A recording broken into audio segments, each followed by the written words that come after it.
Good evening. Before we start this evening, I wanted to make a couple comments and open it up if anyone had any comments they would like to make. I'm sure that you all are aware that Frank Deem passed away. A lot of us knew Frank because of his community involvement. Frank Deem was such a huge supporter of everything in our community, from all the projects that he undertook. I remember that he paid for all of the curtains at Vienna Elementary School for the stage. And Frank, through his generosity, supported the library and all of the things that make Vienna and Wood County what it is. And I had a lot of respect for Frank because Frank was really a very smart man. He was very well educated, and he was in the oil and gas business and owned a Chevrolet dealership. And I mean, Frank just did lots and lots of stuff to make our world a better place. And, I'll never forget, he was the longest serving member of the West Virginia legislature. He had almost 50 years of service through the House and the Senate. And that's just unheard of. But he was just such a giving person. And I never forget, probably 30 years ago, Lawrence Pfeiffer. Lawrence and I had gas stations that were side by side, and we both served on the Gasoline Dealers Association board. And we went to Charleston, and we tried to get Frank to raise the fee for a state inspection from $6 to $7, a $1 increase. Frank absolutely would not budge. He said, "I don't vote for tax increases." And he said, I'm not going to give you the dollar. And that was 30 years ago. And so, it's just, he believed in his way of doing things, and he was committed to it. And Frank Deem, honestly is an inspiration or was an inspiration and meant a lot to a lot of people. And so tonight when we get up to do the invocation, I'd like to ask you all for a moment of silence for Frank and Frank's family. Becky Deem, Frank's wife, is probably one of the nicest people you would ever meet. She's an ex-school teacher, and it's kind of funny, when I heard about Frank, I said a little prayer, and I said, Father, I said, would you please welcome Frank and take care of Becky and the rest of the family. And it just came into my head at the time, and I said, when you meet him, he's going to want to argue with you, okay? And I said, and please don't talk about taxes because you won't win. And so that's the way I'll always remember Frank, is he's just an amazing person that really gave his entire life to the service of West Virginia. So if there's anyone else here that would like to make a comment about Frank, now's your time if you'd like to. Here in just a few minutes, the Wood County Republican Executive Committee will convene to start the process to determine who fills out the remaining months of Frank's term and to determine who will replace his name on the ballot. But the bottom line is there's nobody that's going to be put on that ballot or put in to finish his term that will replace Frank Deem. Frank Deem is one of those individuals that's just pretty much not replaceable. I can't imagine any man that's done any more for his state or than what he has done. I remember just not too awful long ago, it was probably about a week before Frank fell and broke his hip. Sean and I were down at the Capitol, and they were in session. And during the recess, Becky came walking down the hallway, and she said, hey, guys, Frank would like to see y'all. Would you come with me and go in there and sit down and talk to him for a little bit? And we went with him, and I'm pretty sure he wasn't very interested in talking to me. I'm pretty sure he just wanted to talk to Sean. But that's just kind of the guy he was. But he'll definitely be missed. All right. All right. If you all would stand for the invocation, pledge of allegiance, please.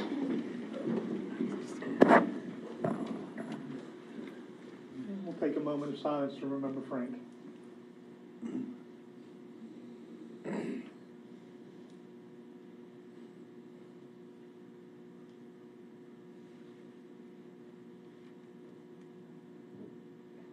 Thank you. Councilman Rogers, please. Let us pray. Our God, our Father in heaven, we're thankful for this day, for all the blessings you give to every one of us here tonight. We pray tonight that you'll be with us and guide us as we go about the business of the city. We also continue to pray for those serving the armed forces abroad, serving in harm's way. Be with them, guard them, protect them. These things we pray in Christ's name, and amen. Amen. Councilman Conley, please. I pledge allegiance to the flag of the United States of America and to the republic for which it stands, one nation, under God, indivisible, with liberty and justice for all.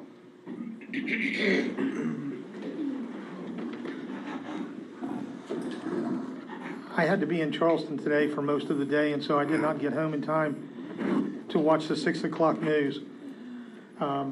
Chief Piper, would you please give us an update on the happenings in town today?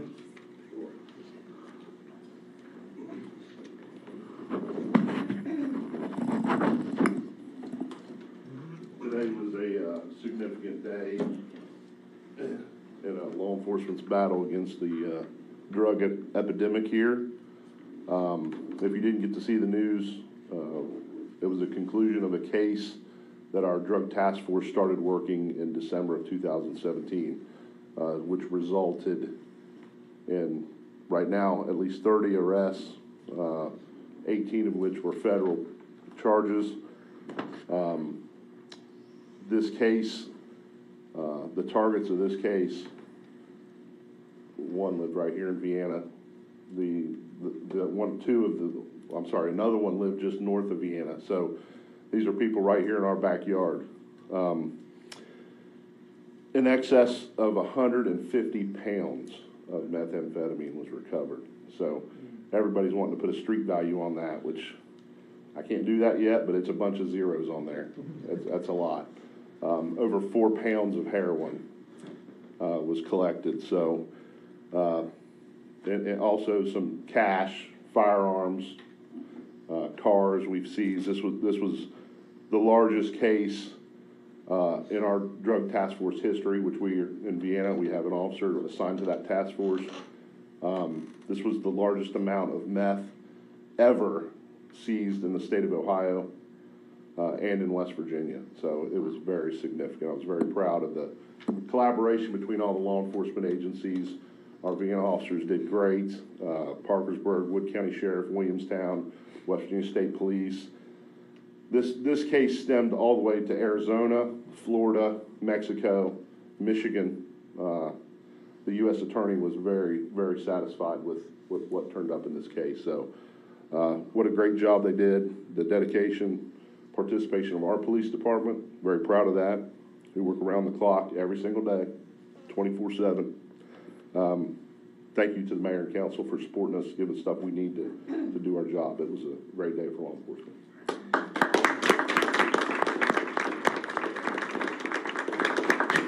Did you have something, Mike? Oh, okay, I thought you were going to ask. Mike, I know that we participate in the task force with our officer, but we also have a SWAT team, special response team Special response team was involved this morning. We started well before 6 o'clock. Assisting, they had response teams, SRT or SWAT teams from FBI, Parkersburg, Wood County, ours.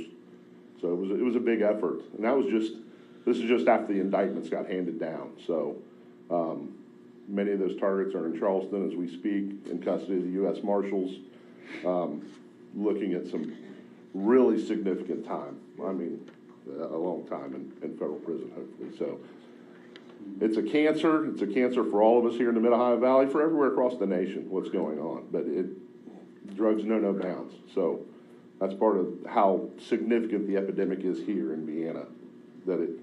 That's a lot of drugs, folks. That's a lot. It's more. And I was on the drug task force for a number of years. That's more than I've ever seen. So that was amazing. Good job. Thank you. Thank you. Tell your men thank you. I will. Thank you very much. First item this evening is our public forum. Lawrence Wilson, you're first.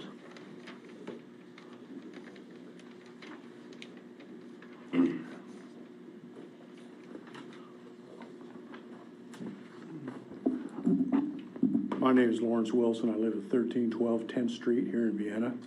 And this evening I get to do something that I don't get to do often enough. And I'm very pleased for this opportunity. I want to commend all of these law enforcement officers from whatever level that took part in what went on today. It was a long time coming, and sadly there's a bunch of bad guys that are going to want to fill the holes, but for the moment the good guys have won, and so I commend every one of these police officers that were involved in this from wherever. Thank you.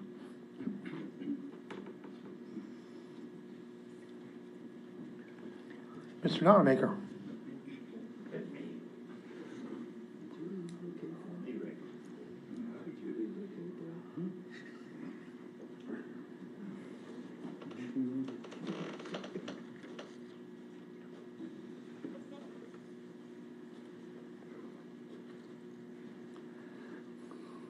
My name is Darrell Nonamaker. I live at 1409 31st Street in Vienna. I got a couple of questions I'd like to ask.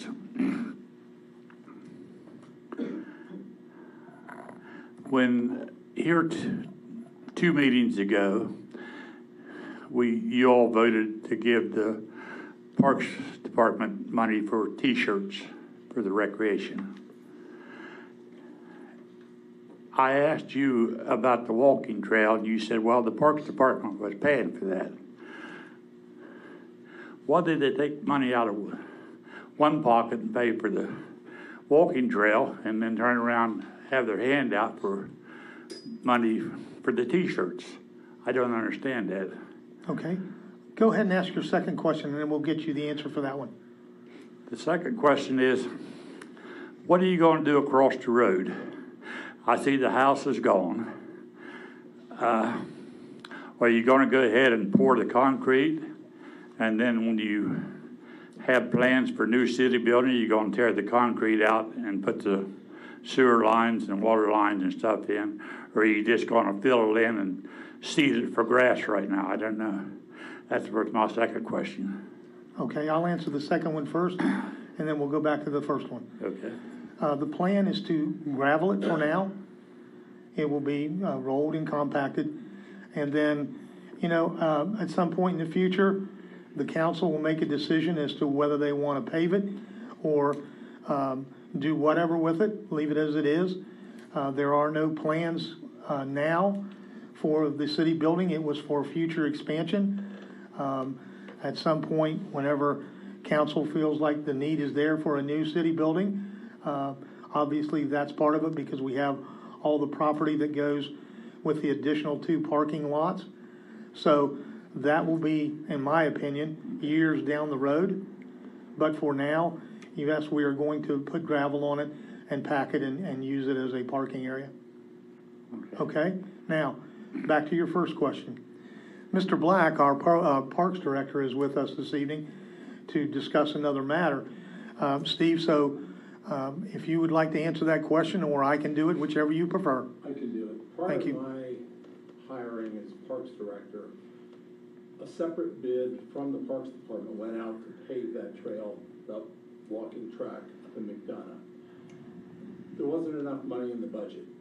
Fortunately for us, when Craig did his paving projects, he included it.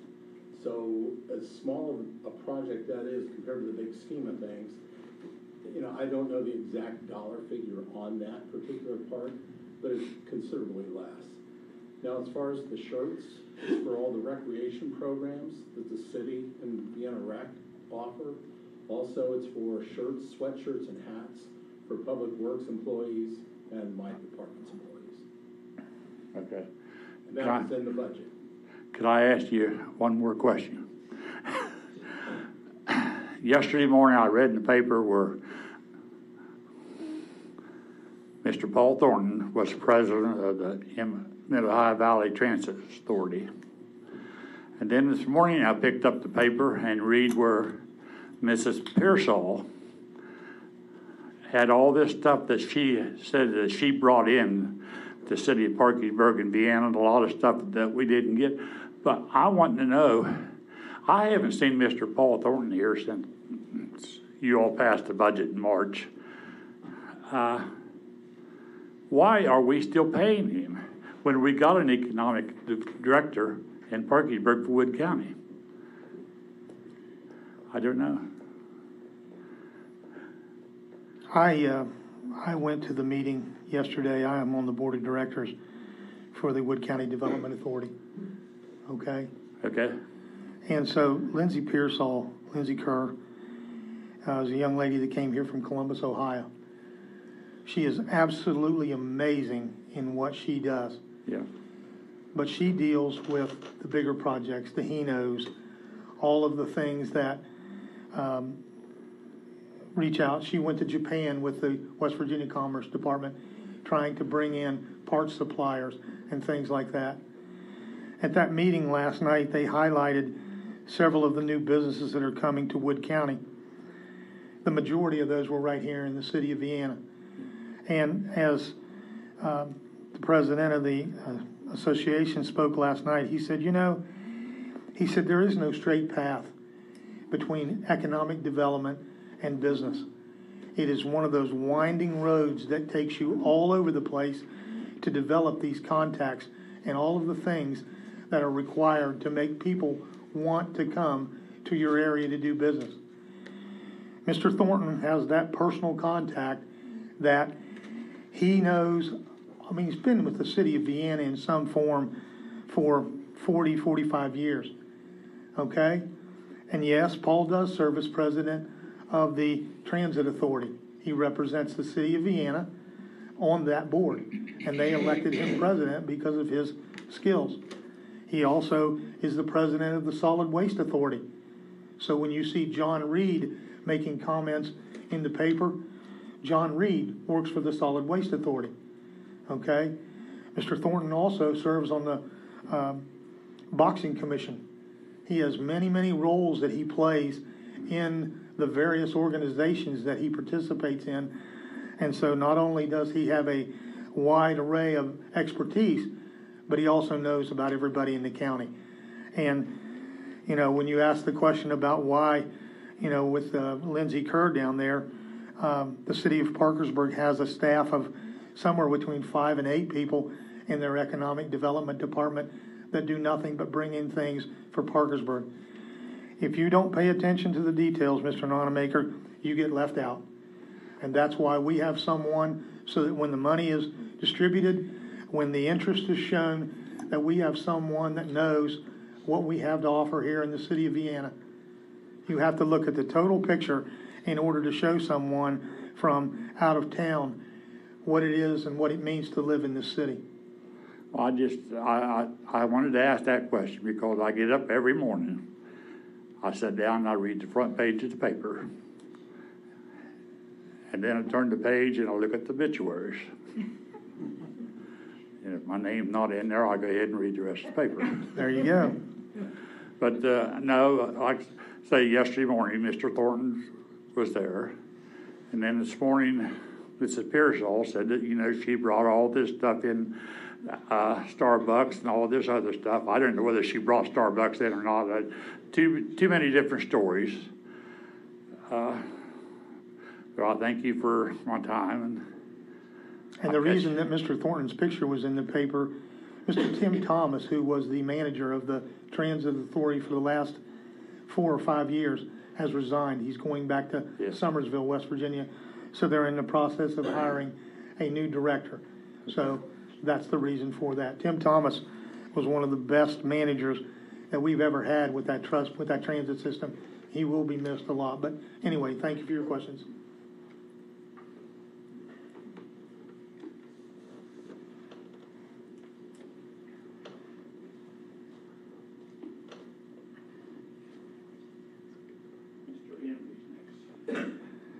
Brenda Powell.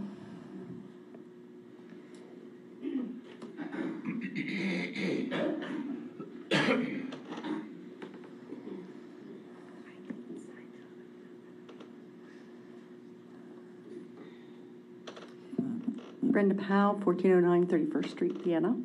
Well, thank you for being here this evening. I just have something that I'd like to say to council in regards to social media. And I'm sure everyone has a Facebook account. It's the norm nowadays with it. I ended up making a comment on a council member's post. And there were several. There were like 40-some people that had commented on that post. And I only commented on what somebody else had commented, not actually, you know, on that particular post that was posted by a councilman member. I was called out in public in regards to that comment that I made.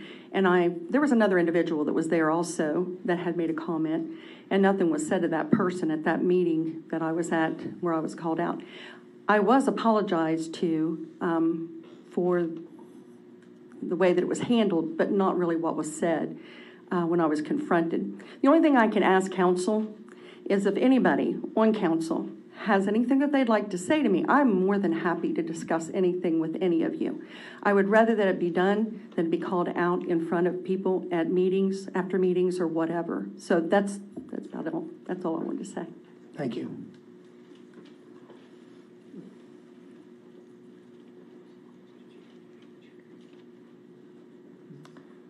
Henry?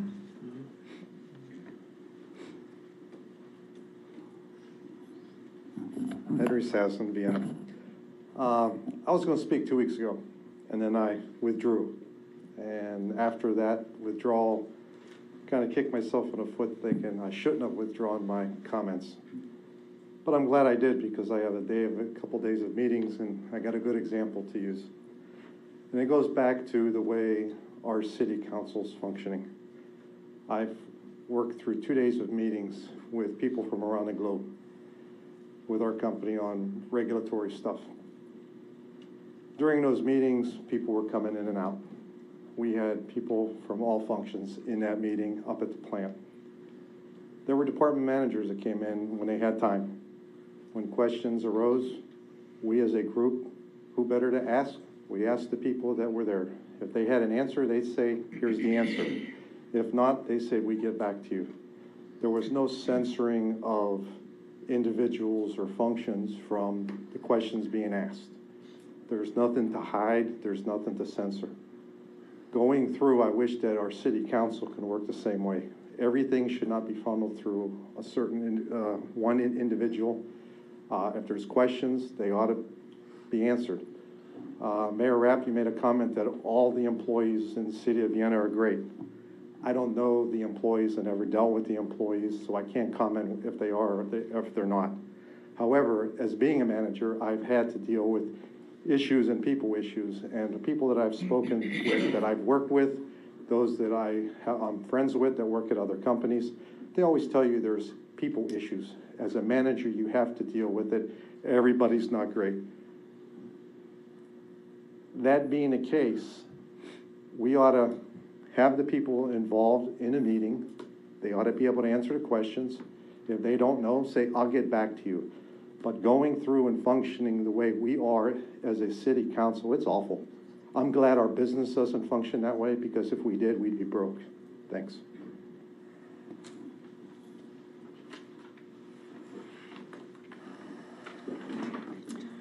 We have a speaker with us this evening. Alvin Phillips is with us from Habitat for Humanity. A few weeks ago, I had an opportunity to go to the ribbon cutting or dedication for the new house that was built down on 17th Street or 19th? 17th. And they do an amazing job and change people's lives. And so, Alvin, please tell us about Habitat for Humanity. Thank you so much for the invitation to speak. I really appreciate that. It's important to get the word out about Habitat. We're 2.5 years old after a merger between Washington County and Wood County Habitat for Humanity that happened in April 2016. And when we merged the two organizations together, the house in Vienna was our 102nd house in the two-county area. So we really appreciate that. The opportunity to work with the city to get that house started was really good. The building in Vienna is a challenge for an organization like Habitat because the property is more expensive than typically we can afford. We were able to get that property at a pretty decent price, and we decided to go ahead and do that and get the house built there. But that's our third house in Vienna. There were two that were built back in around 1999, 2000, 2001, in that range. And I don't remember the exact addresses of them, but we have always felt welcomed in Vienna. And then our restore, I hope everyone here has been to our restore. So we moved to Vienna about the same time we merged in April of 2016. I think we opened our doors for our first day of business on April 30th. And again, very welcomed by the city. And the move here has just been tremendous. If you haven't been in the building, I would just encourage you to come in and look around. I was in it when it was Vienna Office Supply, back when I was teaching at Jackson Junior High School with Mr. Rogers here, and I had Mike Elam as a student too, by the way. No stories. We have stories. So, but anyway, it's always good to be in Vienna and to come back. But the restore, we budgeted a stretch budget for this fiscal year, which starts on July 1st for us, and we're projecting that we're going to be 20% above that in our sales. The donations have just been tremendous. The sales have been tremendous. I saw a posting on Facebook just yesterday, I think, that said about a yard sale that's happening tomorrow, and they said the same street as the restore. It's like, yeah, we're a landmark. Yeah, that's great. So I was actually in Atlanta this weekend, and Habitat started in Georgia, and our international headquarters are part of them are there in Atlanta. And the Atlanta Habitat that builds homes, we were staying in one of those Airbnbs, and it was just like a block and a half from their restore. Very impressive. Of course, Atlanta is big, but their store was really big. But you know what? I went in there. they have nothing on us as far as organization and the way it looks. So I was really, really proud of our staff that put that together and that run it on a daily basis. But the reason for the restore is to provide funding to build habitat houses. If anybody has built anything recently, you know that the prices just keep going up. And so the profits that we make in the restore go directly to help us building houses, which are in both Wood and Washington counties. Our 2018 building has been primarily in Washington County just because of the ability to get land and to find qualified home buyers who want to live over there. Habitat's not a giveaway program. Eva, who has moved into the house on 17th Street. She moved in around the end of September. She's got custody of 3 of her grandkids. And so she will start making a payment to us on November 1st. And that lasts for 20 years. So Habitat homes are not given away. They're not free, but they're affordable because we sell them under the appraised value and we don't charge any interest. When I bought my house back when Mike Eden was probably in my classroom, it was in 1981 after I married Mayor Rapp's former school teacher. So there's so many connections. She's very nice. Yeah, she is. So many connections here. But we bought our house and paid 13% interest. And so you know that the form, the Truth in Lending form that says here's how much finance charge you're paying. We bought our house for like $60,000, and the finance charge was like $135 for that. And so when we sell a Habitat house, the Truth in Lending forms, we sell it for X number of dollars, finance charge 0. And so it keeps it affordable, much cheaper than most people are paying for rent, and that's in substandard rental typically. So I just wanted to thank you for welcoming us to Vienna, giving me an opportunity to speak. We are always looking for volunteers, volunteers that help us build, volunteers in the restore, volunteers that would fix lunch for our volunteers at the work site. We are always looking for folks who could apply to become Habitat for Humanity homeowners.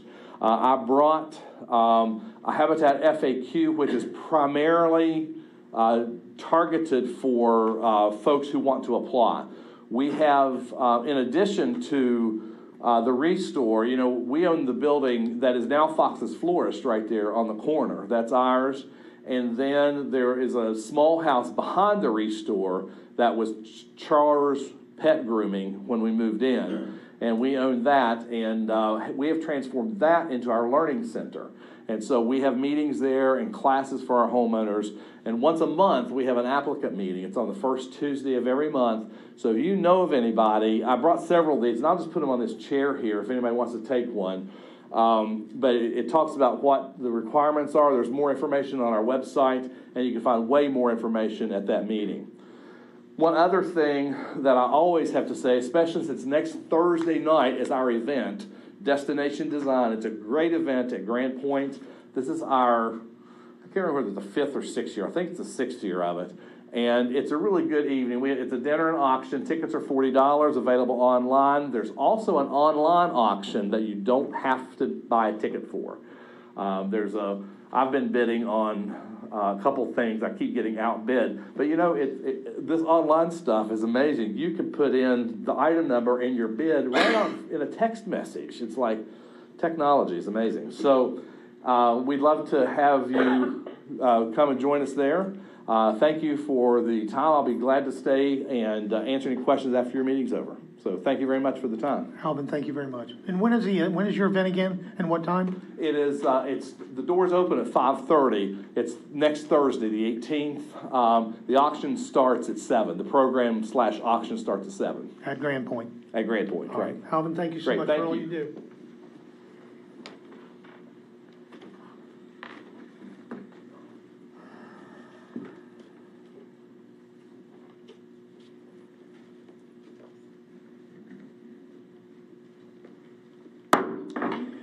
I'd like to call to order this regular session of the Vienna City Council for October the 11th. Let the record reflect that I've taken roll, that all members of council are present. Having a quorum, we will proceed. The minutes from the regular council meeting held on September the 27th, 2018 have been printed, posted, and circulated. Are there any corrections to the minutes? If there are no objections, then the minutes will stand approved as posted. Report of the treasurer. Thank you, Mayor. I've got the reconciliation of funds provided by Finance Director Amy Roberts for dated October 11, 2018. Reviewed the report, the accounts appear in order, and the city is financially sound. Thank you. We have no unfinished business this evening. Moving on to new business. The first item is a resolution from the Parks Department for park facility fees. Mr. Elam, you and Mr. Black are going to present this evening. That's fine. Steve? Got you covered. Yes. Attaboy, Stevie. Looks like one of the deer in the headlights. Driving over you. Thank you, Barry. And we've actually talked about a number of things, but, you know, between myself and the guys that work with me, we've come up with this proposal for an increase in fees for the community building, shelters, and some additional rules that we need to be pretty much blessed so we can post them in these different areas. What we're running into more and more is, unfortunately, people seem to take advantage of the situation. Perfect example is the community building. There is an hourly fee, but there's a $20 deposit for a key. You simply return that key, you get your $20 back. You trash the place, leave it a mess, we have no recourse. Does it happen often? Probably 2 or 3 times a month, unfortunately. Shelters, people, for whatever reason, feel the need to carve initials, take spray paint, take magic markers during these outings and sign the tables or leave little messages for, you know, the next group to follow. So it's the cost of maintenance and upkeep for these different facilities. I prepared a memo for Budget and Finance on August 22nd that I believe was sent to everybody. In addition, I did a little bit of research for rental at City Park, the pool at Southwood Park and Water Slide, and also Wood County Commission, the shelters and the Fort Mormon meeting room. And you can see by comparative measures, we are extremely low. We're not doing this to make money, we're doing this to try to recover our costs. Go back to the community building, it is booked constantly. We have people, even with shelters, you can rent them up to 1 day less than a year from the time you rented it. People book it, they come in the following Monday, and we're ready to go again. So the shelters are used, I mean, not much during the winter time, but that community building is booked solid. And we do spend a lot of time and effort waxing the floors every week. Now, obviously, we've got the trash to maintain, clean the walls. People want to use thumbtacks, tape, and that tears up the paint. So we paint it at least once, and we will this year probably twice a year. Painting, sanding down and repainting the picnic tables. That'll be a wintertime project. Painting the shelters, some of which have been neglected over the years, but you know, it all adds up. So all we're looking to do, or all I'm asking, is to consider helping us to break even, to, you know, help finance the needs, you know, to make these things good for the community. You are bringing this to us this evening, Steve, upon the recommendation of the Vienna Park Board. Correct. Okay. Yeah. In years past, there has been a park board. It's been, well, it's just been there. We've got some new members on there. It's a very active, proactive, enthusiastic group. I enjoy going to these meetings, but it's not Steve Black said Steve Black's Parks. It's the city of Vienna. The park board makes these recommendations. I come to them. They actually make recommendations for Vienna Recreation as well. So it's a great tool and resource, you know, for me as well. All right. Would you tell us who are the park board members? Mike Elam, myself, Chuck Knopfsinger, Lou Molinaro, Bill Moorhead, Jack Mathers, Barbara Joyce, who am I forgetting? Tim Roberts. And Tim Roberts, yes. Okay. And another thing, if approved, we're gonna have to redo the rental agreements, the contracts that we sign with people, but I didn't want to be presumptuous and go forward with that. So with that being said, if this is approved this evening, a target date to put it into effect would probably realistically be January 1st. Now, the people that have already booked the community buildings and the shelters at this point in time would be grandfathered in, because I'm not gonna, no surprises. You know, they signed these agreements, or they made these reservations under the assumption that this is what the price is today. You know, I've got 9 shelters and a gazebo. That's another thing that we want to do as part of this. For $10, you rent Spencer Park. Well, there are weddings, there are family functions, so we're splitting it up as 2 separate units. So that's, you know, we'll have 10 different things, not counting the community building. Before we get to the resolution, council questions? I have 2, Steve. Number one, as far as the usage in the community building, I mean, you've already talked about the comparison of the fees of the city of Vienna as opposed to surrounding facilities. So the usage of the community building is in pretty high demand, is that correct? Yes, it is. So these fees will give us the opportunity each time that's re-rented for it to be prepared and available to our citizens in basically tip-top shape to use, correct? Yes. And then the second, if I recall, we approved in our last budget some tables and chairs.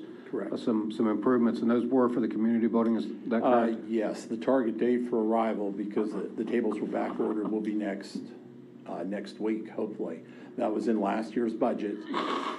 It'll be all new, 20 new tables and 120 new chairs, and the current tables and chairs will go to the rec building and used anytime there's functions up there. So this security deposit will be one effort to help us protect and preserve that new equipment we have coming in. Exactly. Yeah, I might add, when I started in May, we had 25 tables. We've got 22 working tables. Yeah. Questions? Steve, I sang your praises last council meeting, but since I've been on the park board since you've taken over, I mean, it's neat what you brought to the table for representative of the city. I mean, what you're doing, the organization, restructuring the park board, and it's kind of just start from scratch. You dove right in, and I'm impressed by what you've done so far, and I see good things coming, so keep on keeping on, brother. Well, I appreciate it. It's the guys. They're a good bunch, and in addition to what we do, working with Craig's guys, it's a team group effort. Anything else? Then I'll read the resolution. Hold on a second. The only thing I want you to think about is the mechanics of how Mr. Black indicated that he would like to see this come into effect January 1st. And there's no effective date in the resolution. So however, or there wasn't my copy. No, there's not. Mr. Skogstad, would you read that resolution? Oh, gosh. I'll read it by title. I took Mr. Black's memo and I incorporated it here. Resolution changing park fees.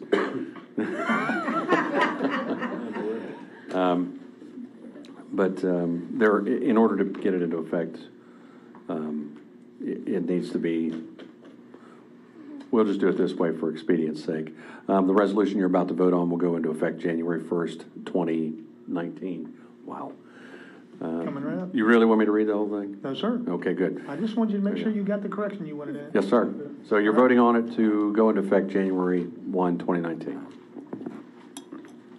I'll entertain a motion for the approval of the resolution changing the park facility fees.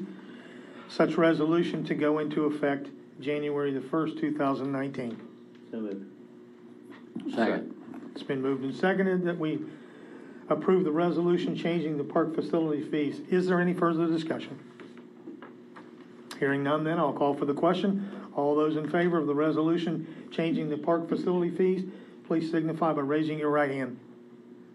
All those opposed, same sign. All right. Steve, I'd like for you to get this to Adam, and let's get it up on the website. Okay, that way that people that look and see will have the updated information. Got it. All right? Thank you. Thank you very much.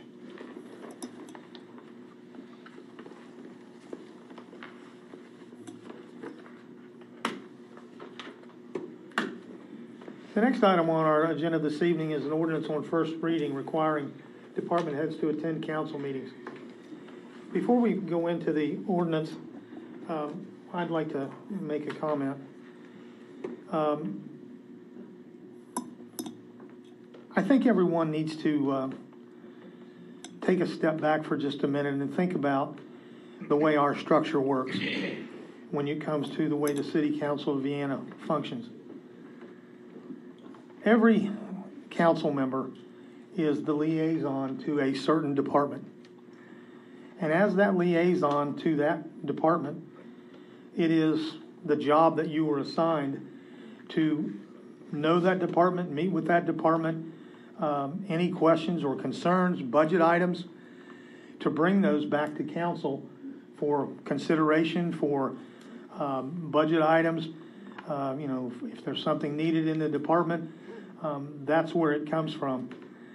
And I think somewhere along the line in the last 2 or 3 months that we've gotten away from that basic concept, and I'll take part of the blame for that, because there are certain things that happen when you have a large number of employees that you must change the way that you do things in order to accommodate the situations that you are presented with.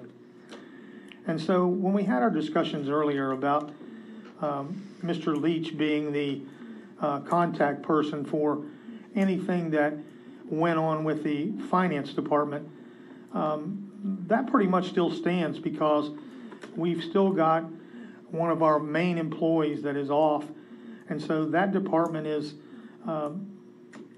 short-staffed right now and will be for a extended period of time in all likelihood. And so because they are short-staffed, it was easier to ask Jim to take care of the details and get the answers that were requested, because he works daily with our finance director and has an outstanding relationship with her in the way he does business and asks the questions.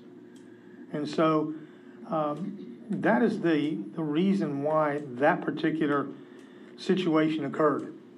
Now, when I talk about the other liaisons that are here, obviously you know that we just voted on the rate increases or rate changes for the facilities that we have in the parks.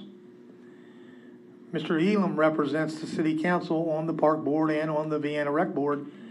And so in his conversations with the rest of the board and Steve and finding out what the needs are, that's Mike's responsibility to be the liaison between that department and bringing those concerns back to City Council so it can be decided upon. Mr. Bibby has represented the fire department for as long as I've been on council, which has been 13, 14 years. And Roger, have you ever represented any other department besides the fire department? Yes, early on I did. Yeah. And so I had an opportunity to speak with Chief Scholl about the number of meetings that Mr. Bibby attends to be involved with our fire department. And Mr. Bibby basically never misses. He goes for training, he goes for meetings. You want to know something about the fire department? Roger Bibby was a fireman for 28 years, and you were a 45-year member because of honorary and all that. And so in that situation, if there are concerns with the fire department, and it's happened many times, Roger would come back to council and he would make whatever issues that they had, whether it was equipment or fire trucks or even manpower, known, and then it was discussed by the council and the decisions were made. Mrs. Smith represents the police department, and she is in a daily conversation with Chief Pfeiffer about everything that goes on over there, and she honestly knows everything from bill paying to payroll to all of the ins and outs as far as the activities that go on. And I know that she speaks on a daily basis with Chief Pfeiffer and the rest of the men and women that are over there. And so the rest of the council members that are here each have a specific job where they are the liaison to certain functions that happen within our city. And so those reports that come back to us are the things that really make our council stronger, because these people are the representative from these various departments in the city that come back and know the ins and outs of what's going on. And so I believe that the structure that we have works extremely well. The different departments, they know who they report to. They know that if they need answers or they need help, they know who to go to. You know, it's one of those things where Mr. Rogers spends practically every waking hour at the senior center in some fashion, whether it's running events or coordinating the different programs that are up there. He and Linda Kern have honestly what is one of the premier programs in the state of West Virginia. There's nothing that goes on in that senior center that Bruce is not involved in. And so I know that we're getting all of the information that comes out of the senior center back to us as a body.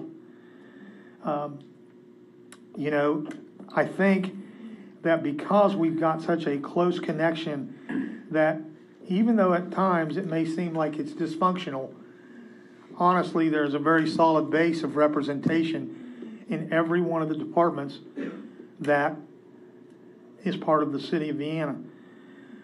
And so when we talk about these things, like we want to have an ordinance this evening mandating that all department heads have to come to council, as we go into this deliberation, I would ask you to consider that most of these department heads work 40 hours a week minimum. Some of them work even more than that. And to require them to come to every city council meeting is not a feasible plan, in my opinion, because if you have employees that are on vacation or you have other obligations, family issues where, you know, you got kids and you want to go watch them at a sporting event, it definitely will interrupt the way that you do business. Now, for example, Mr. Black came this evening because there was an item that was on our agenda that he had intimate knowledge of why this needed to happen. I have no issues whatsoever with a council person requesting that a department head come if there's information that can be shared to make it easier for us to make these decisions. So as we go into this ordinance on first reading, I just want you to consider that some of our department heads have been with the city of Vienna in excess of 30 years. There are some of them, and I've spoke to every one of them, there are some of them that do not want to attend council meetings unless there is an item in their particular department that needs their expertise. And so if there are questions that are of interest to any of the council people, with a little heads up, we can get you an answer, or we can get you facts and figures for any question that may come. But some of our more senior department heads do not like to be put in a position where they do not have the answer at that particular time. So the heads up that you would give them would allow them to get you whatever facts or figures that you would need. And so, as I said when I started this, the only situation that I know that has changed is the fact that Mr. Leach needs to be the one to reach out to the finance department because of the situation that we're in with the being short in our employees. So Jim would get you the answer as fast as could possibly gotten due to the extra work that's being performed by everybody chipping in, it has slowed things down. We just can't do it because we're missing one of our key people at this time. So that's my explanation, and I will try to make sure that as we go forward, that, you know, the windows, the doorways to every department are open. And I know that from speaking with the department heads, there are no qualms about discussing these items on a personal basis, with the exception of our finance department. And because of the situation that we're in, we're just asking for some consideration and extra time because of the shortage of the staff at this time. All right? So, the ordinance that we have in front of us, it's an ordinance requiring department heads to attend council meetings.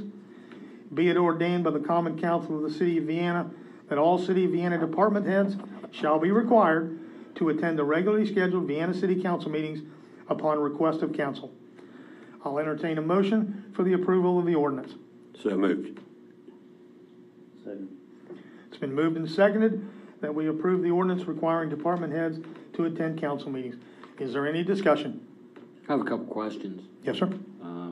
These questions might better be addressed to Russ.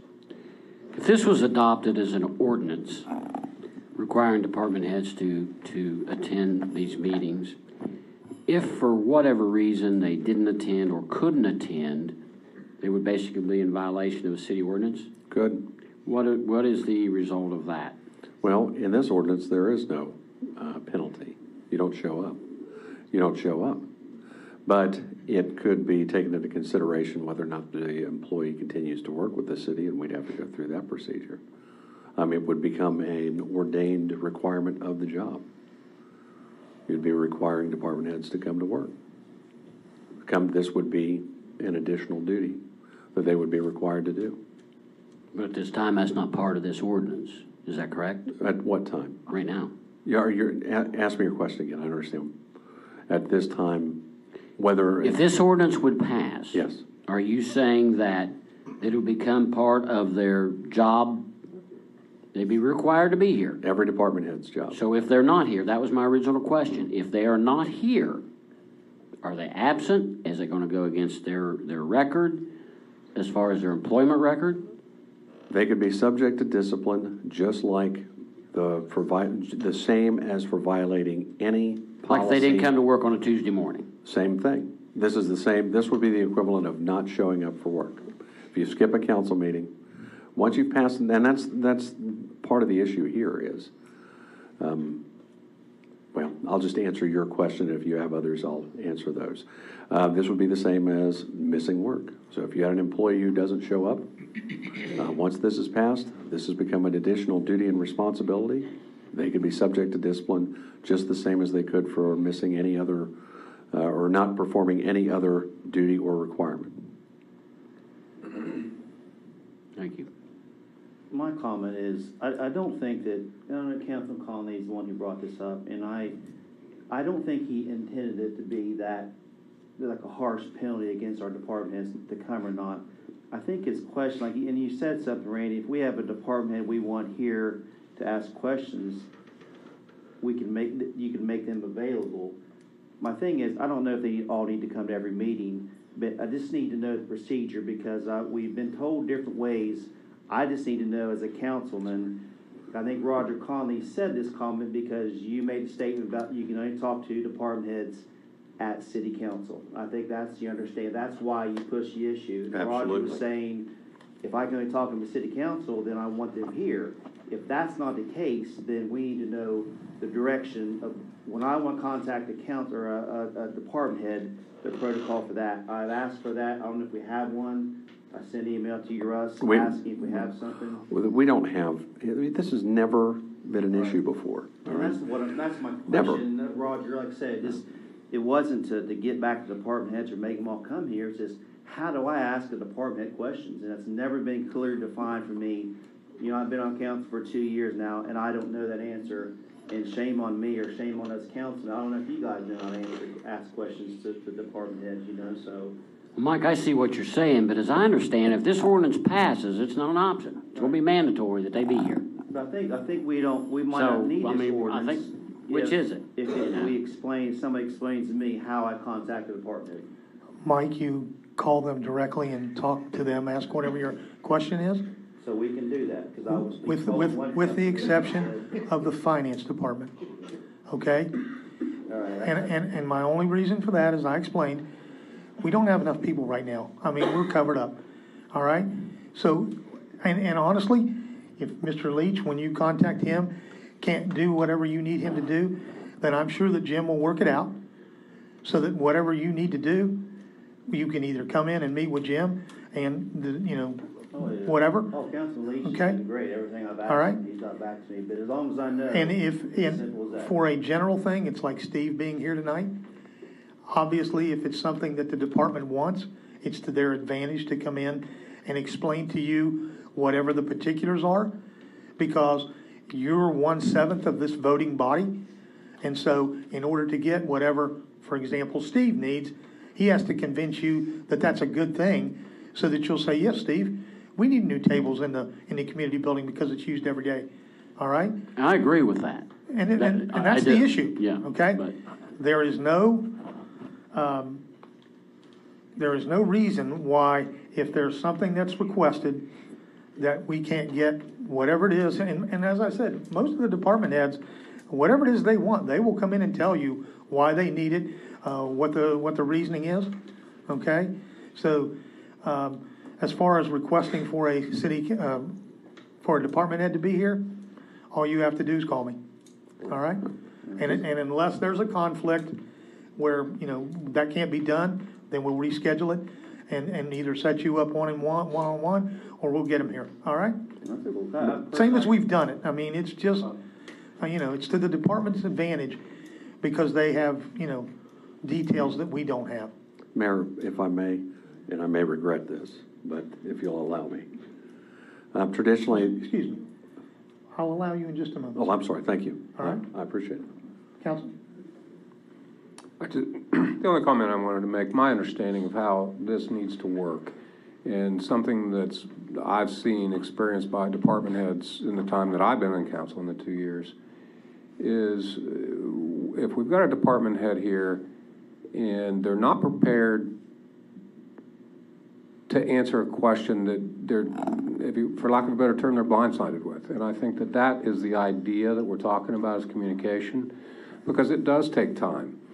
For example, Greg Frazier's question, which I forgot, I mean, I absolutely admit that, of what that 14, I knew there was an answer, and the mayor knew off the top of his head, but that's not always the case. So I think that the communication between the department heads and council needs to be, we need to be aware of. Sometimes it needs to come in the form of an agenda item if it rises to that significance. Otherwise, it could simply be, can we check for the next council meeting? I had this inquiry from a citizen, or for whatever reason.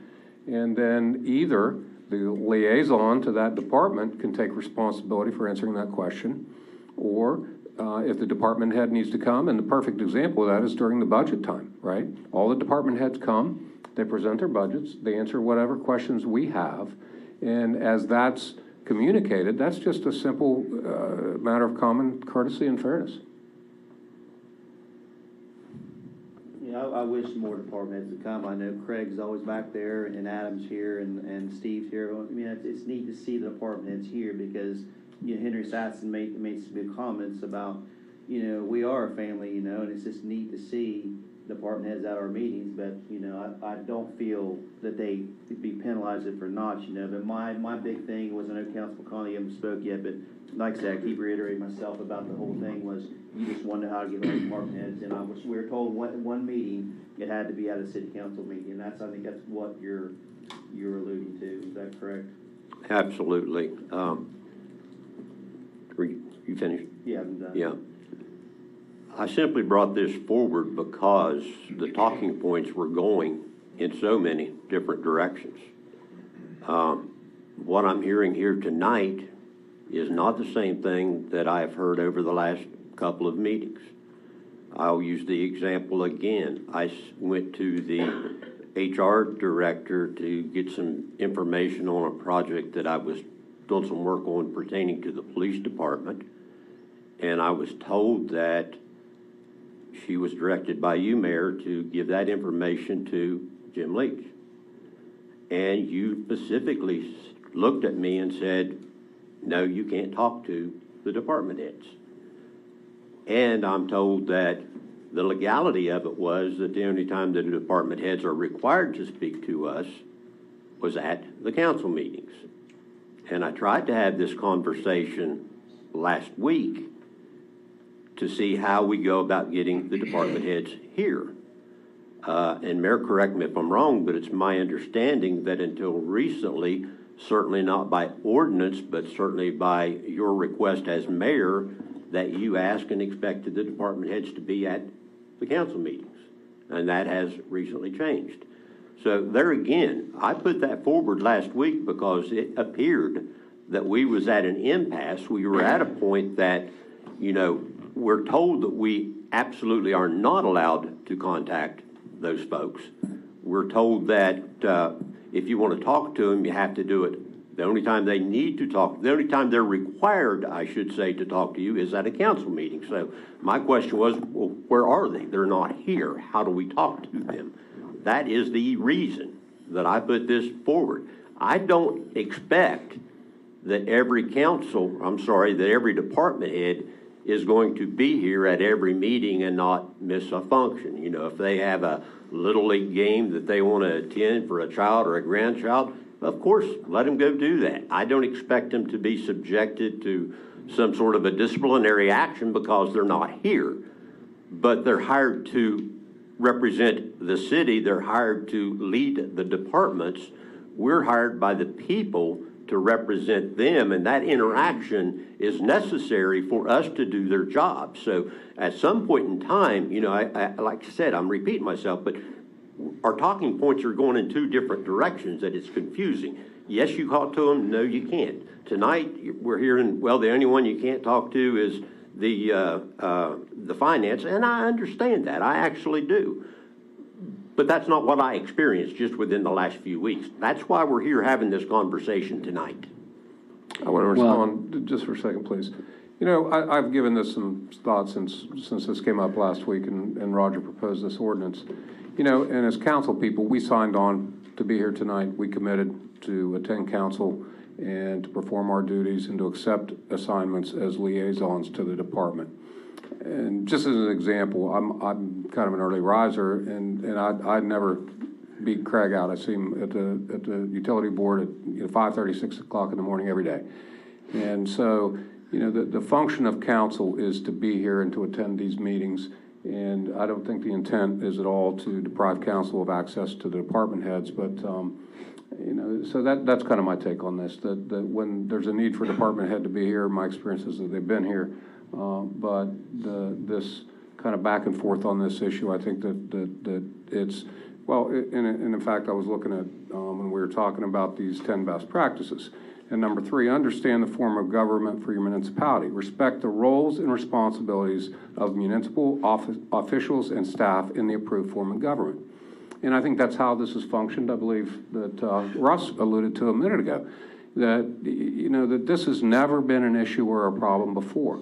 And so this communication and our role as liaison with the departments and communicating and giving advance notice of the issues that need to be discussed, and just with common civility, I think that's our goal here, and I think that's the issue that we're sorting through right now. Mr. Skogstad, I'll let you go now, please. Thank you. The way that I've understood the liaison appointments and designations to actually have any meeting as far as council members go is only if the council members respect each other's designation as representatives of your departments. We've never had the issue with council members talking to department heads or needing to talk to department heads before, at least in my experience, because you would simply go to your fellow council member that was the designee or representative of that particular area. So if I had a question for the fire department, I would say, you know, Mr. Bivy, can you tell me what this issue is? And you would say, well, I'm going to check with Steve Shaw and we'll go with that and have an answer next week. Mr. Elam, can you tell me what the parks issue is? And we'll go from there. So I've never really had any hard and fast rules. There have never been any generated. The mayor has had to, on the fly, because of issues in the finance department in particular, to attempt to formulate a policy that is fair to the finance department, but is applied equally to all of the other department members, because even though most people only see this end of it, or it's affecting council from this end, whenever you do something for a department head or to a department head, you need to make sure that those things are done equally so that the department heads don't feel that one or the other is getting special treatment. For example, if I were Ms. Roberts, and I hate to say, and the other council member, the other department heads are like, well, gosh, why doesn't she have to talk to council? The rest of us have to talk to council. Or if I'm Mr. Metz, why do I have to come to all these meetings when Mr. Black only comes to the ones where he's at the issue here? So there's this idea that you're giving individual department heads special treatment. So you can't do that. So you have to take into consideration, as Mr. Sasson says, all of the individuals and deal with them in a way that is fair to everybody. So my suggestion was, and as to operate as we had in the past, which is to go to your designee and ask any questions of them.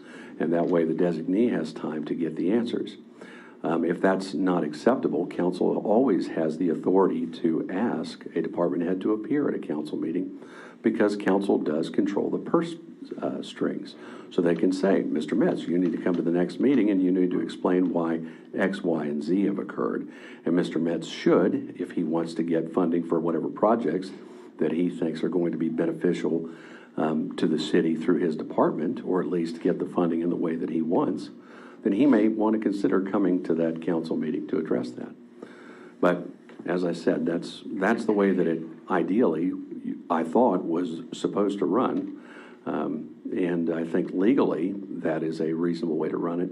The issue that I have with this, the ordinance, is one, it creates an additional mandatory duty on department heads. It creates an additional disciplinary issue that can be used. You need to appear. If you don't appear, then you are subject to disciplinary issue, just like you would for violating any other policy.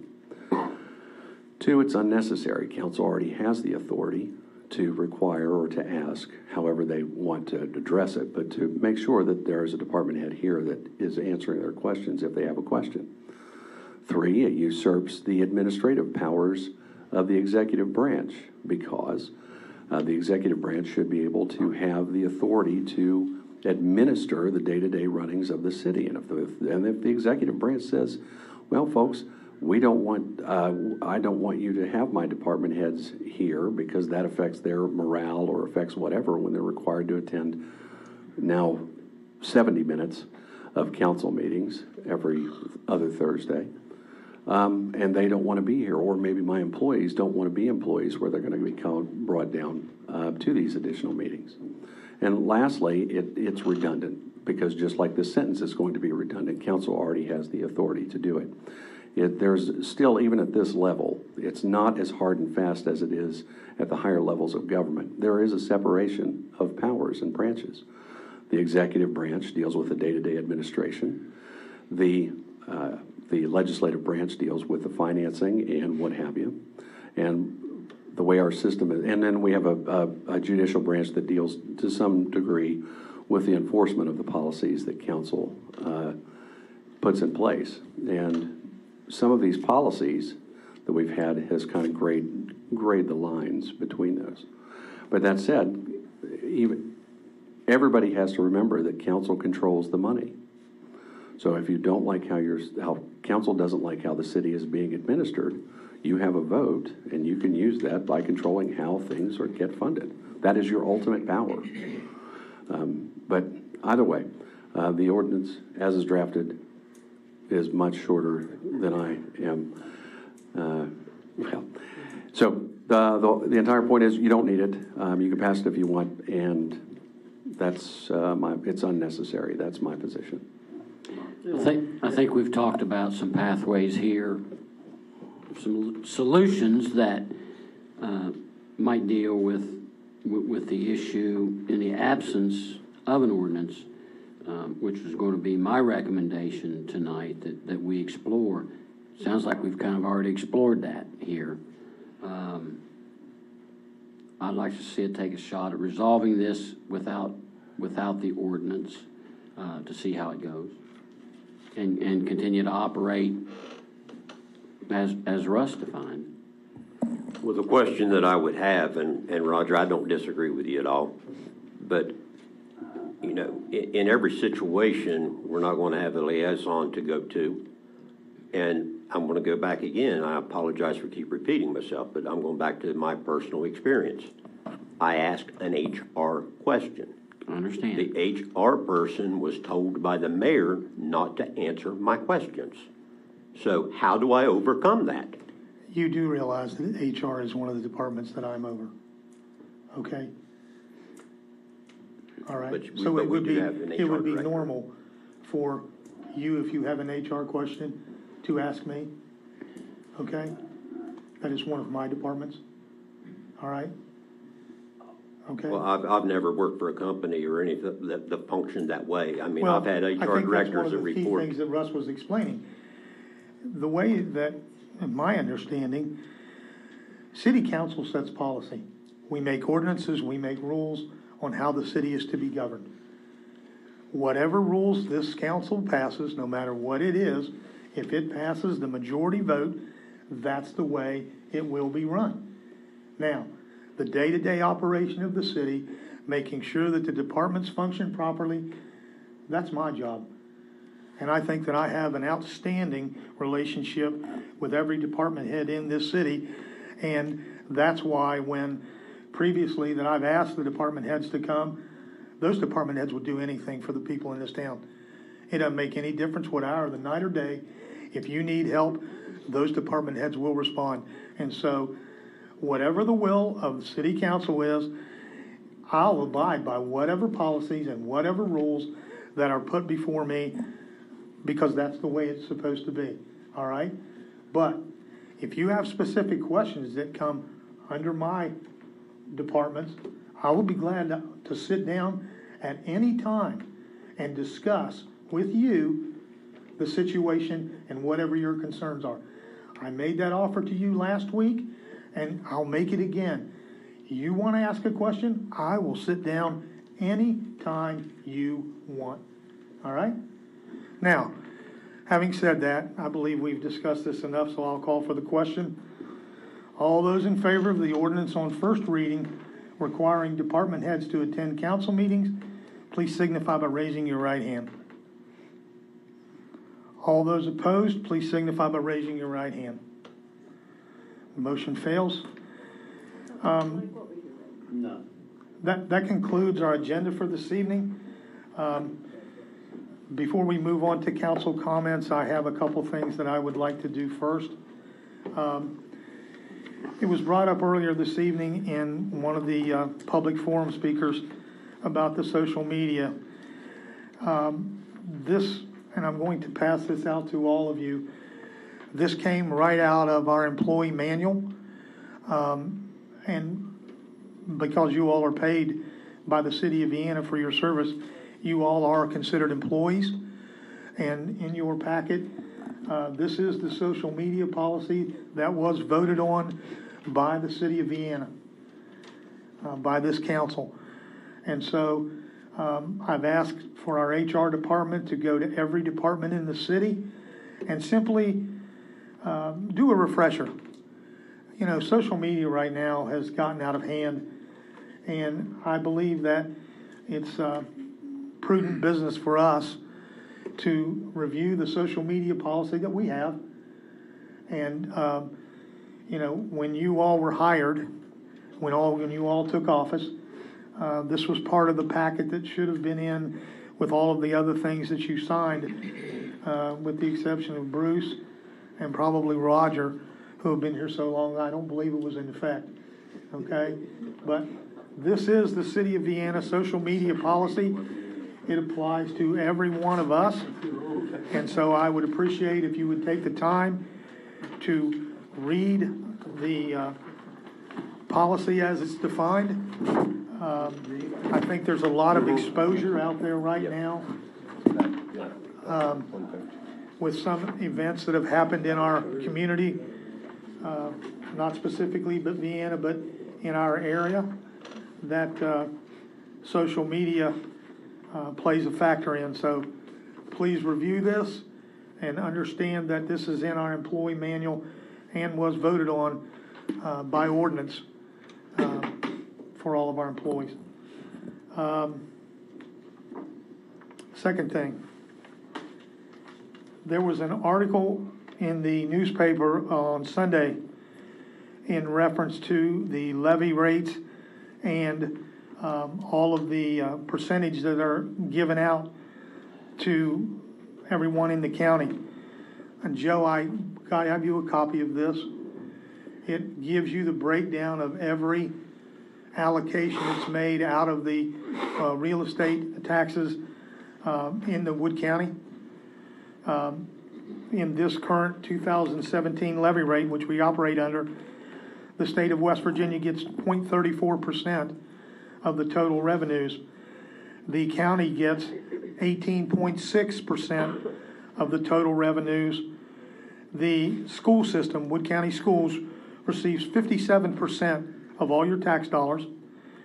The city of Vienna receives 16.99%, 17% of all the tax dollars, and the bus levy receives 8% of all the dollars that are collected through the taxes.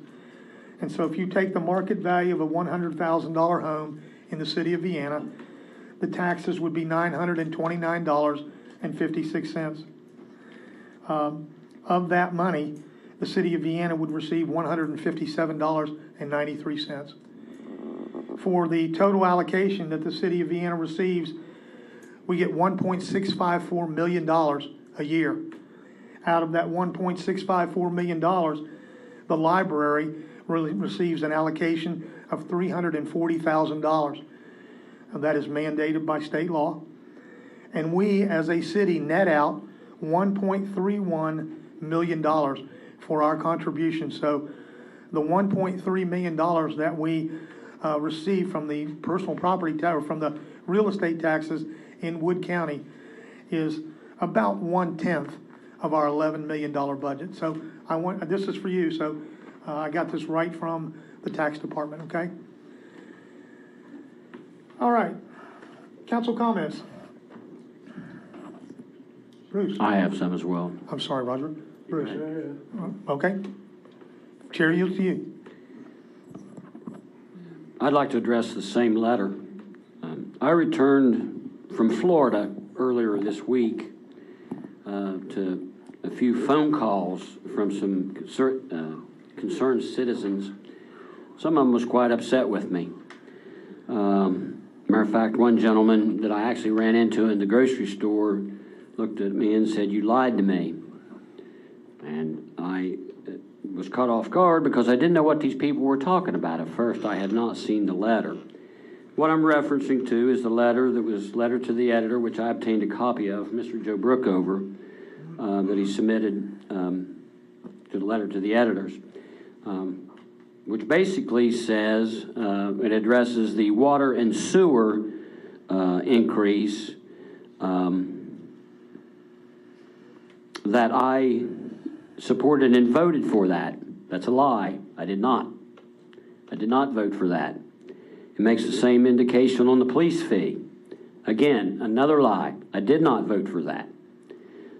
So it was a little bit of challenging convincing some of these people that I did not when they saw it in writing that I did. The problem I have with this is I don't care what anybody says or anybody writes about me as long as it's the truth. And that should be for anybody on council up here. I was kind of amused at one part of the letter where it encouraged the citizens of Vienna to start coming to council meetings and watch firsthand where your money is going. Well, I find it kind of funny that even someone that comes to council meeting don't even know what's going on. So, you know, I don't know whether that was an early campaign ploy or what, but I just think people need to get their facts straight before they start putting it in print. Thank you. Mr. Rogers. During our last council meeting, I believe a lady came and she had a dead pigeon in her yard. And she was afraid to remove it because she would get in trouble from the city. Today I received a person who attends a senior center, and she happened to have a dead possum in her window well. And she said that she had called the city 3 or 4 different times and never got a response. So she called an exterminator, and the exterminator gave her the name of Pest Pro, which is on Ridge Road. And she said within a short period of time, Pest Pro came out. They have a license to remove any dead animals or anything from your facility. And of course, she wanted to pay them for their services. She said the person, Bill Taddington, I believe, it's an unusual name, and I've asked her 3 or 4 different times the name, but she said Bill was extremely helpful to her, removed the possum, removed everything with it, and had no problem. And then she asked her about woodpeckers that are pecking the side of her house, and he said, well, that's usually a bug problem, but what the woodpecker was picking on didn't have any bugs because he examined it. And she said, well, I put these pie pans up to keep the woodpeckers out, and he said that's a good job doing that. And anyway, she said, well, I guess I'm going to get up there and fix the holes now because it seems like it's deterring the woodpeckers. And he said, don't get up there. He said, I'll come and volunteer to fill in the holes if you have to. He said he didn't want her on the ladder. But anyway, Press Pro is like on River Road. It's in the yellow pages. It's very easy to find. But it's 304-834, let's see, I need my glasses. 1520. But anyway, it's like I said, it's in the yellow pages. So if the city can't answer your questions soon enough, you can call them, and they are licensed to remove dead animals from your premises. Other than that, tomorrow is the luncheon for the Vienna Senior Center. We're having cornbread, soup, beans, sloppy joes, and you're welcome to come and attend to that. And we just finished taking a trip to Amish country and seeing the play Stolen. It's a very good program at the High Star Theater. We are going to be taking a trip again through the Senior Center on November, I believe it's the 10th or maybe the 5th, I'm not sure. But it's also to see another play, Christmas play, at the High Star Theater. And we will be eating dinner with an Amish couple and their residents as part of the trip. And it should be an experience. We had about 46, 48 people attend our last bus trip. In December, we're going to the Lights in Wheeling, and we've got 2 buses. We filled one last year, and we're going to fill 2 buses this year. So it's a great trip. We go to New Martinsville, have an early lunch up there at Quinette's.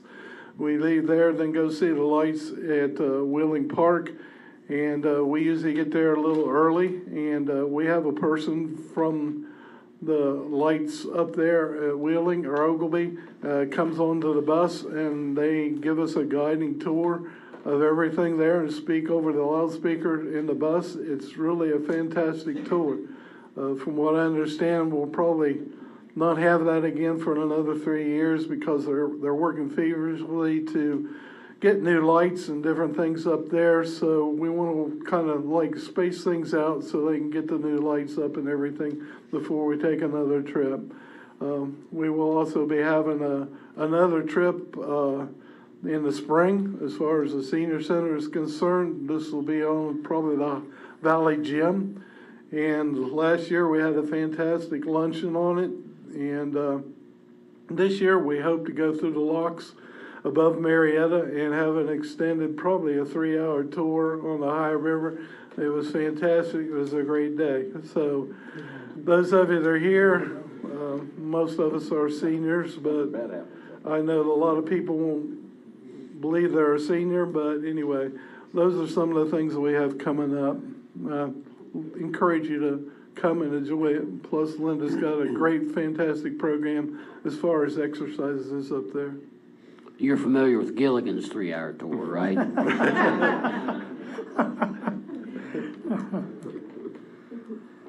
I would like to have just a couple of comments. As far as the ordinance that we voted on there a little bit ago, I have absolutely no problem with the way that vote went. There again, the only reason that I brought that forward was to try to get some clarity. And I would hope that, certainly on my part, once we finish with this conversation this evening, hopefully that's a dead issue. But I have to ask this question because I still need the clarity. Are we as council people, with the one exception that we have that we're aware of, are we able to pick up the phone and call the department heads or walk and knock on the door of the department head and go in and talk to them or call them and have a conversation about anything pertaining to their departments? Yes. Thank you. Yes, sir, Bruce. I got one more thing. On the announcements, aren't we going to have a public forum at the community building on the 17th? Yes, I'm going to get to that. Okay, you're going to mention that? I am. Thank you. All right, thank you. One last thing. Any update on 12th Street? Russ has got the contract. He's reviewing it for the terms. Once he gives it a blessing, it goes back to them and they pay. Okay, good. Okay. As Mr. Rogers asked, next Wednesday at 6 o'clock, there will be a public meeting at the community building. The EPA, our licensed remediation specialist, and the city will be there to answer any questions about the Johns Manville project. We have completed the Brownsfield cleanup. We are now in the public comment period. And so everyone that could answer a question will be there to talk with you, answer whatever questions you have, and then hopefully whatever issues that you want answers to, we'll have all the people there that can give that to you. So that will be Wednesday, the 17th at 6 o'clock at the community building. So I hope you can come to that. Mr. Leach will be there.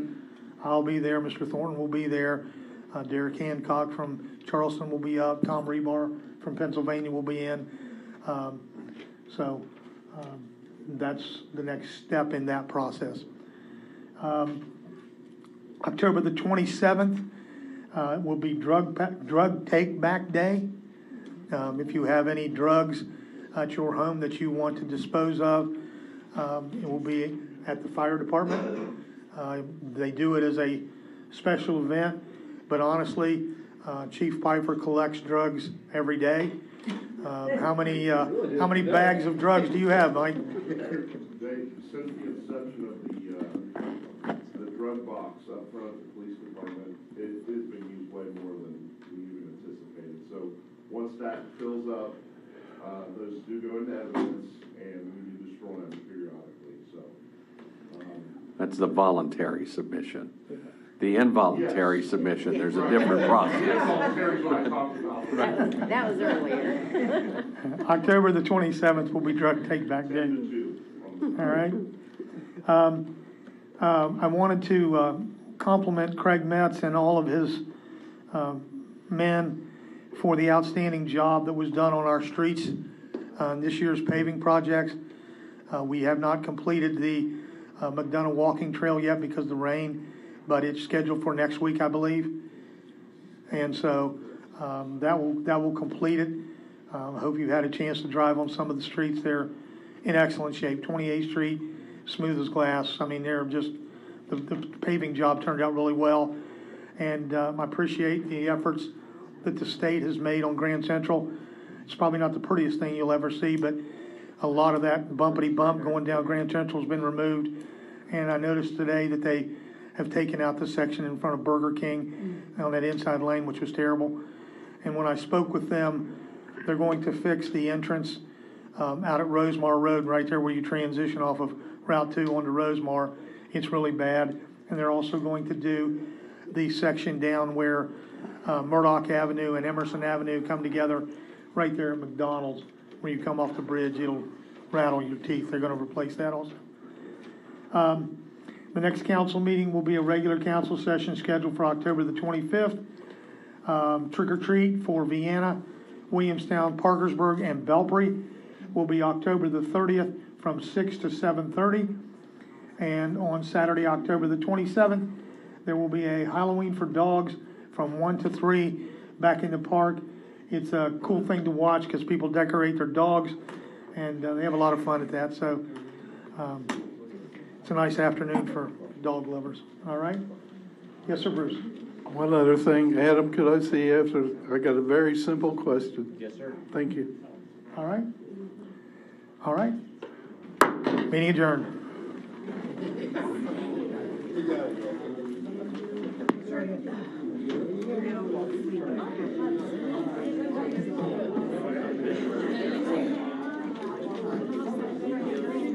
Question about the